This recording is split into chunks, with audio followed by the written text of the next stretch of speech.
One single night shattered 3 centuries of sacred Ottoman traditions and altered the destiny of 3 continents. What you're about to hear unveils secrets long buried. The forbidden story of how a 15-year-old slave girl broke 5 untouchable imperial laws in one wedding ceremony, sparking a quiet revolution that would haunt emperors for generations. Her name was Hurrem Sultan, Roxolana to the west, the woman who defied ancient codes no ruler had dared to violate since 1326. But what happened in 1534 was not simply a marriage, it was an intimate coup carried out in the hidden chambers of Topkapi Palace, using the arts of seduction she had mastered within the imperial harem. Prepare to step into the darkest mysteries of Ottoman history. Records uncovered in Vatican archives speak of rituals, clandestine rites, and marital strategies that transformed a Ukrainian captive into the most feared woman of her age. Every broken rule was not accident, but part of a calculated design that gave rise to the Sultanate of Women, a century and a half when veiled figures behind marble walls secretly steered the empire. What you will discover now may forever change how you see power, desire, and the unseen forces that shape history. For when chronicles praise Suleiman the Magnificent, they conceal a far more unsettling truth. The true master of an empire stretching from Hungary to Yemen was a woman no man dared name aloud. But before we plunge into this forbidden chapter, I need a small favor. If you are drawn to these untold imperial secrets as much as I am, show it by liking this video right now. That small act helps me continue unearthing the darkest shadows of history. And here's where you decide what comes next. Leave in the comments the name of any queen, empress, or noblewoman whose forbidden story you want exposed. The one with the most mentions will lead our next descent into history's hidden chambers. Will it be betrayal, vengeance, or a tale of raw passion? That choice is yours. And if you haven't already, subscribe and turn on notifications, because what follows about Hurrem will leave you breathless. The year was 1520. Suleiman ascended the Ottoman throne, inheriting an empire that spanned 3 continents and dominated the richest trade routes on earth. Constantinople, now Istanbul, stood as the epicenter of Islamic might, where spices from India, treasures from Africa, and silks from Asia all converged. Yet within the glittering halls of Topkapi, ancient traditions held a fragile order in place. The first was the sacred rule of one concubine, one son, a law that ensured no mother could rise above the rest. The second, no sultan could ever marry a slave, for imperial unions were reserved for princesses of foreign courts. The third, no woman was ever permitted to dwell in Topkapi, the seat of government, to keep politics untouched by desire. The fourth, rigid titles defined every rank within the harem, never to be altered. And the fifth, women were strictly barred from councils of war, diplomacy, or statecraft. For centuries, these 5 codes safeguarded the empire from chaos, blood feuds, and fratricidal wars. But in 1521, everything began to unravel. That year, a young Ukrainian girl, only 15, was brought into the imperial harem. Seized during Tatar raids on Rohatyn, she was sold in the slave markets of Kaffa before being delivered to Hafsa Sultan, the mother of Suleiman. No one could have guessed that this red-haired teenager with piercing eyes would topple every sacred law and forever transform the balance of Ottoman power. Her name at birth was Alexandra Anastasia Lisovska, daughter of a modest Orthodox priest in Rohatyn. Her early days were filled with prayers and embroidery lessons, never hinting at the storm awaiting her. But when Tatar horsemen swept into her village, she was torn from her family and thrust into the brutal world of slavery. In the markets of Kaffa, traders prized her pale skin, Slavic beauty, and above all her fiery hair, a rarity that raised her value. Yet it wasn't just her appearance. Her sharp mind and graceful bearing set her apart. In Istanbul, the Valid Sultan Hafsa quickly recognized her potential. For months, Alexandra was trained relentlessly. She learned Ottoman Turkish, Persian, and the basics of Arabic. She mastered court etiquette, music, dance, and, most importantly, the refined arts of seduction that turned concubines into instruments of power. Her transformation was complete when she received a new name, Hurrem, meaning the one who brings joy. It marked not only her rebirth, but her entry into the most dangerous game in the empire. Suleiman himself, at just 26, had ascended as both poet and warrior, blending classical education with military skill. European envoys described him as tall, refined, with an aquiline nose, piercing eyes, and a quiet authority. His love for poetry and the arts distinguished him from his predecessors. And in 1521, when his gaze first met Hurrem's, neither could imagine that their union would ignite a revolution destined to reshape the empire. She carried the steel of survival, he held absolute power. Together, they would write the most forbidden chapter of Ottoman history. The winter of 1533 marked the beginning of preparations cloaked in absolute secrecy. No official chronicler dared record them, yet fragments of diplomatic letters and eunuch testimonies reveal the scale of what was about to unfold. Hurrem had spent 13 years not only securing Suleiman's devotion, but also perfecting a strategy designed to tear down the very foundations of Ottoman order. The first breach had been years in the making. While custom dictated that concubines bear only one son before being set aside, Hurrem broke this law again and again. Mehmed in 1521, Mehrimah in 1522, Selim in 1524, Bayezid in 1525, followed by Abdullah and Shehzada Jihangir. Each child represented an act of defiance against the sacred principle meant to prevent any single woman from holding dynastic power. Traditionally, once a concubine gave birth to a son, she was never again summoned to the Sultan's bed. Hurrem shattered that precedent, monopolizing Suleiman's lineage after Mustafa, the son of Mahadevran, was exiled to govern a distant province. Whispers spread through the harem. Eunuchs and viziers alike saw danger in her growing influence. Grand Vizier Ibrahim Pasha, Suleiman's closest ally, repeatedly warned against the power concentrated in this Slavic woman. In secret letters, he cautioned that she threatened the balance of the dynasty itself. Yet Hurrem was always one step ahead. Her strength lay not only in her children, but in her mastery of psychology. In Suleiman's most intimate hours, she offered not only affection, but political counsel, wrapped in irresistible seduction. Over time, the Sultan began to consult her before making decisions of state. Foreign ambassadors watched in disbelief. Venetian envoy Bernardo Navagero wrote in 1530, "This woman of barbarian origin wields more influence over His Imperial Majesty than any councillor. No decision is made without her." Her second violation required unprecedented boldness. Since the reign of Orhan in the 14th century, no Ottoman Sultan had ever married a concubine. Royal weddings were reserved for foreign princesses, never for slaves. Yet Hurrem resolved to change this. First, she removed her greatest obstacle, Hafsa Sultan, Suleiman's mother, and the only woman powerful enough to oppose her. Official records claim she died of illness in 1534, but palace physicians later suggested signs of slow arsenic poisoning. With Hafsa gone, Hurrem moved to undermine Ibrahim Pasha himself. A whisper campaign painted him as ambitious, even treacherous, gradually eroding Suleiman's trust. At the same time, Hurrem tightened her hold over Suleiman's emotions. She alternated fragility with fierce loyalty, threatening to leave the palace if her position remained insecure. Suleiman, bound to her in more than desire, gave in. The marriage preparations began in secret, a scandal in themselves. Because the law forbade a slave's union with a sultan, scholars were persuaded to approve a loophole. Hurrem would be formally freed by imperial decree the very day of the wedding. Technically legal, but to the old guard, it was nothing short of heresy, a slave elevated to empress. The third violation came with her move from the old palace to Topkapi itself, the empire's beating political heart. Since the conquest of Constantinople, women of the harem had been forbidden from residing within government halls, a law meant to keep passion and politics apart. Yet in 1534, a suspicious fire was reported at the old palace, conveniently justifying Hurrem's relocation. Later investigations found no evidence of serious damage. The fire was likely staged, an excuse for her permanent presence at Topkapi.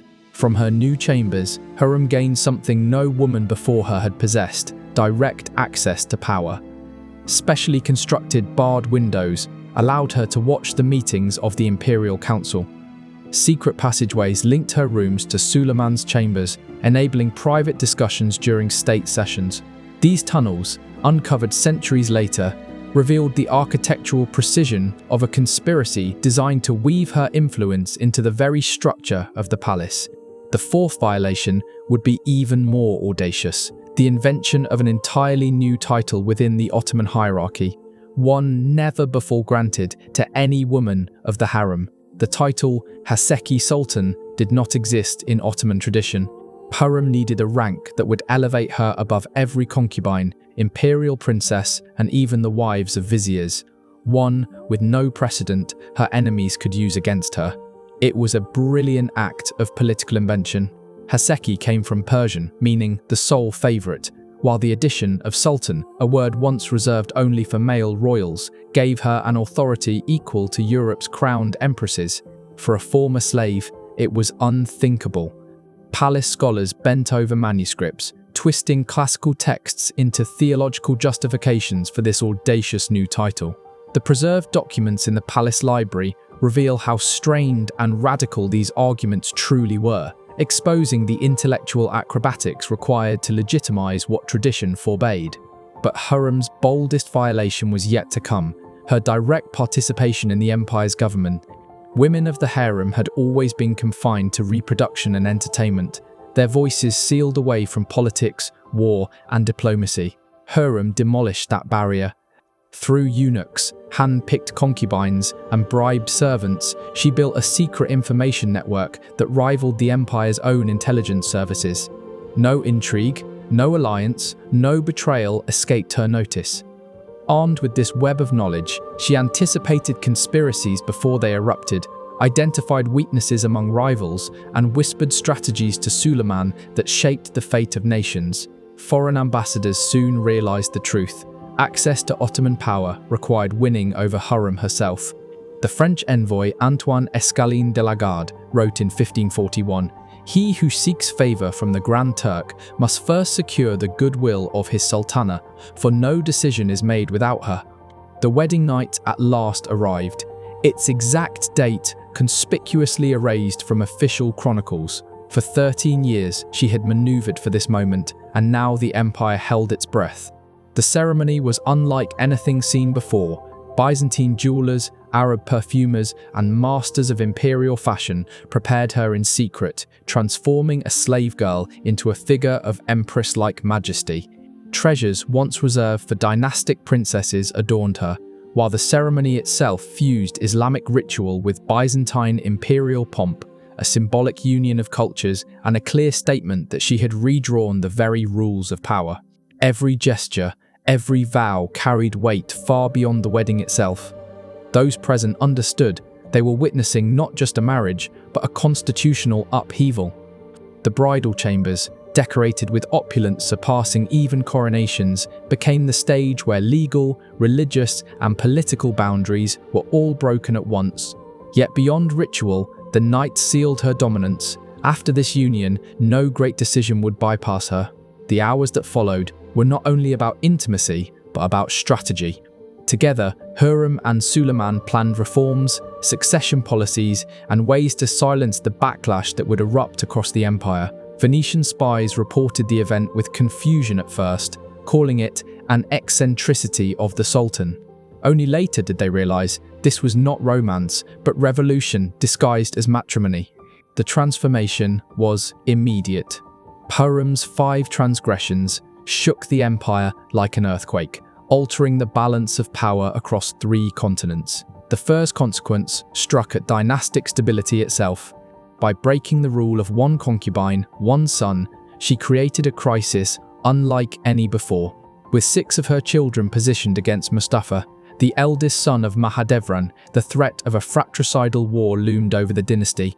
Mahidevran, once the Sultan's favoured consort and mother of the presumed heir, suffered a swift and brutal fall. Archival records show her allowance was slashed, her chambers reassigned, and her attendants reassigned to Hurrem's service. Letters later uncovered from her hand reveal her despair at being pushed into irrelevance. while realizing her son Mustafa now faced rivals backed by a mother far more powerful than herself.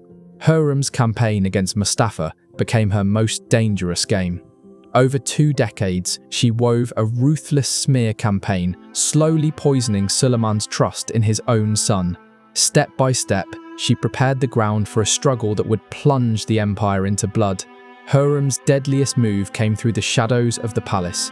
Using her network of spies, she planted forged evidence that Prince Mustafa, Suleiman's firstborn, and the Janissaries' beloved commander, was conspiring with the empire's sworn enemies, the Safavids. The deception reached its climax in 53 during Suleiman's Persian campaign. Together with her ally, Rustem Pasha, now Grand Vizier through marriage to Hurrem's daughter Mihrimah, she produced documents so flawless they bore Mustafa's own personal seal, stolen through bribes from his secretaries.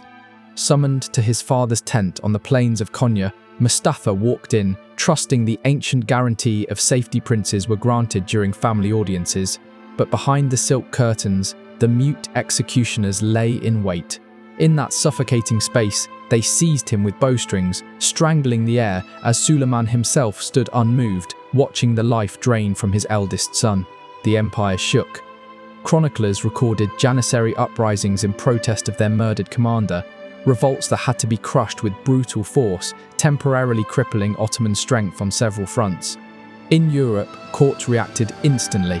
Charles V, Ferdinand I of Austria, and Francis I recalibrated their policies, calculating how Ottoman instability might be exploited to reclaim lands or forge new alliances.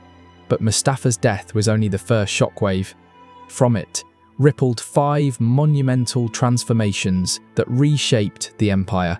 First, Suleiman's marriage to Hurrem set a precedent that shattered centuries of dynastic custom. No longer would Ottoman rulers be bound to unions with foreign princesses. From then on, slave concubines could be elevated to legitimate imperial wives. The balance of power with Europe shifted. Royal marriages were no longer tools of diplomacy.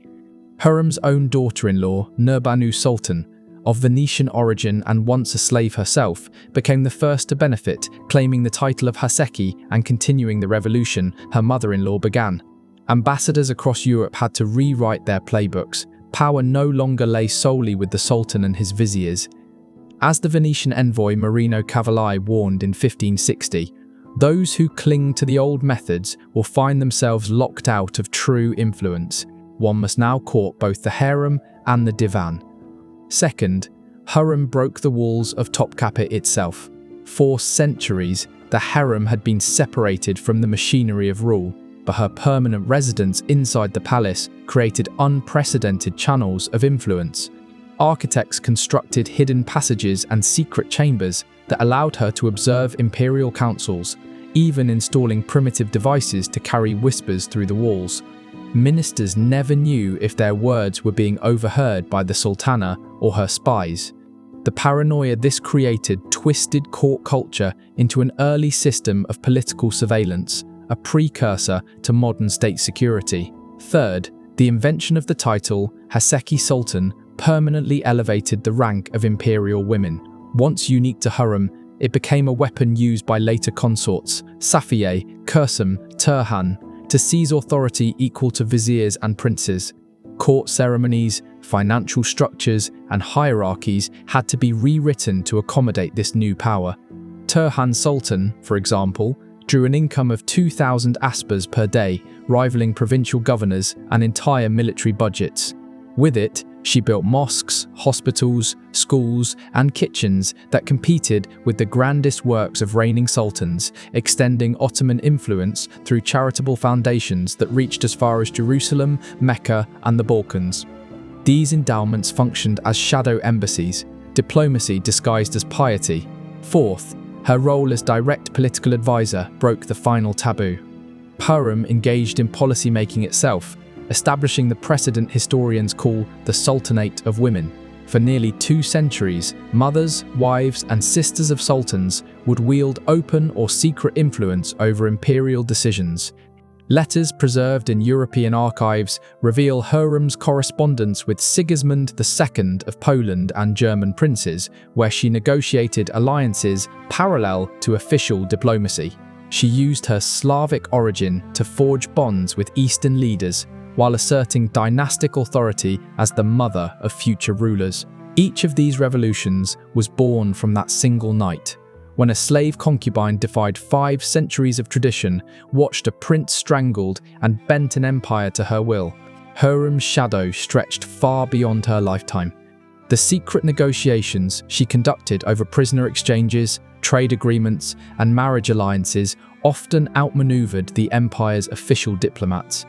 Yet even she could not foresee how deeply her revolution would root itself in Ottoman politics.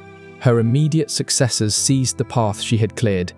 Nurbanu Sultan and Safiye Sultan expanded female power within the palace, while underage or weak sultans saw their mothers, the Valide sultans, step in as de facto rulers.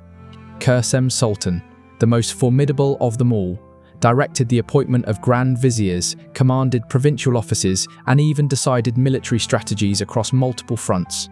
She wielded such authority that she ordered the deposition and execution of sultans who threatened her dynasty's survival. This female ascendancy was not without resistance. The conservative ulema thundered against the corruption of tradition, denouncing women's intrusion into male domains. Treatises survive from that era, brimming with outrage at what they saw as sacrilege against Islam's order.